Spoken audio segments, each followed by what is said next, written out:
Kembali lagi bersama saya Pedga Matipaldi. Kali ini saya akan memperlihatkan salah satu teknik catur yang sangat sederhana tetapi sangat mematikan. Dan teknik catur ini banyak sekali memakan korban jiwa.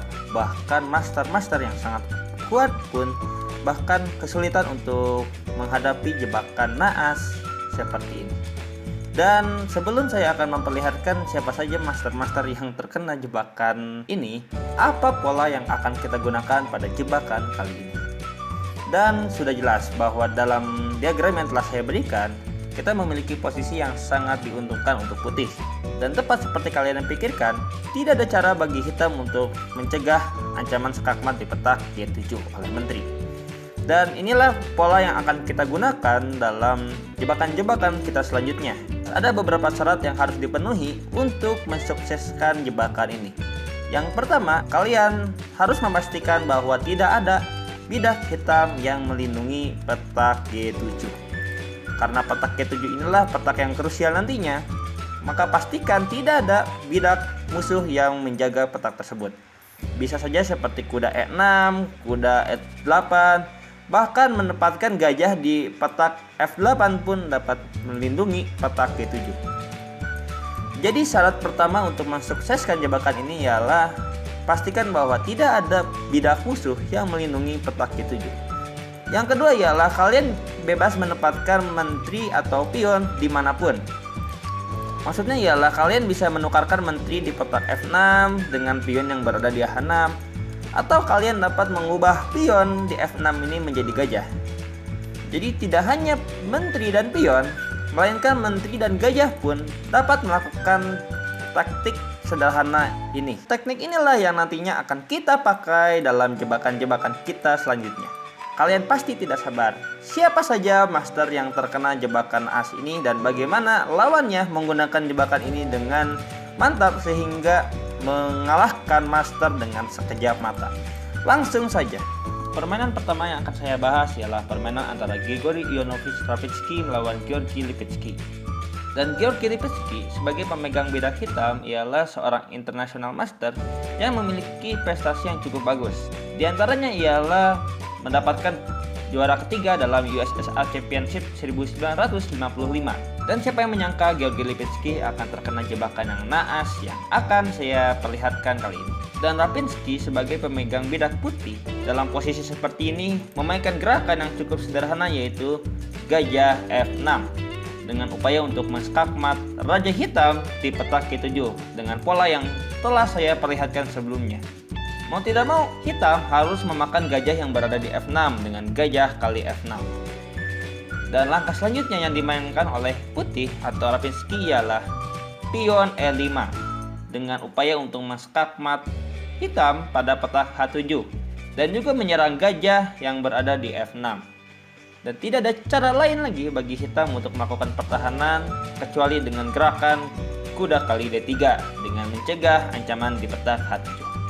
Dan langkah kuda D3 memberikan putih celah untuk memainkan pion kali F6. Dan tepat seperti yang kalian pikirkan, tidak ada cara bagi hitam untuk mencegah ancaman skakmat di petak G7. Dan untuk beberapa gerakan selanjutnya, Lipinski pasrah dengan gerakan-gerakan seperti kuda F2 skak, raja G1, kuda H3 skak, raja F1 dan beberapa gerakan. Dan akhirnya Lipinski menyerah. Jadi korban pertama yaitu Georgi Lipinski ialah seorang international master yang terkena jebakan naas yaitu jebakan seperti ini. Selanjutnya ialah pertandingan antara Guillermo Garcia Gonzalez melawan Oleg Romanishyn.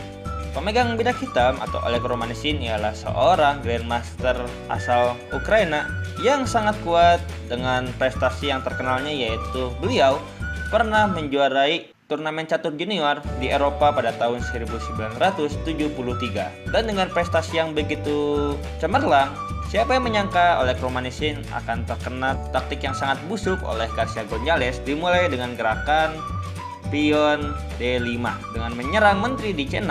Menteri mau tidak mau harus bergerak. Dan setelah menteri bergerak, gerakan yang dimainkan oleh Garcia Gonzalez ialah gerakan menteri H6 dengan upaya yang sangat jelas menskakmat Raja Hitam yang berada di G8.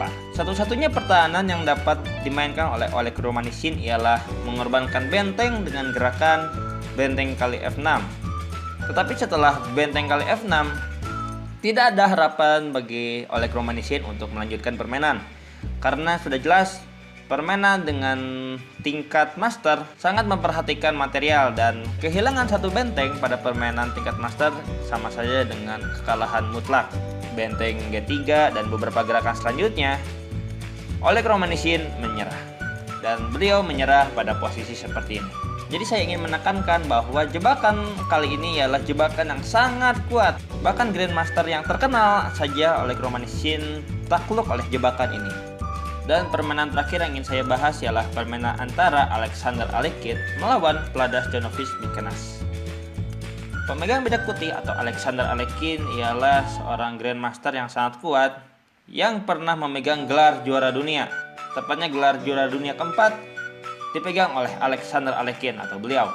Dan lagi-lagi, siapa yang menyangka Alexander Alekhine akan terkena taktik yang sangat sederhana oleh Vladas Janovic Mikenas, mulai dengan gerakan benteng C2. Gerakan yang sangat sederhana dengan upaya untuk mendefleksi menteri E2, dan juga benteng yang berada di C2 menyerang gajah yang berada di B2. Dan sayangnya Alexander Alekhine terpaksa untuk memakan benteng di C2,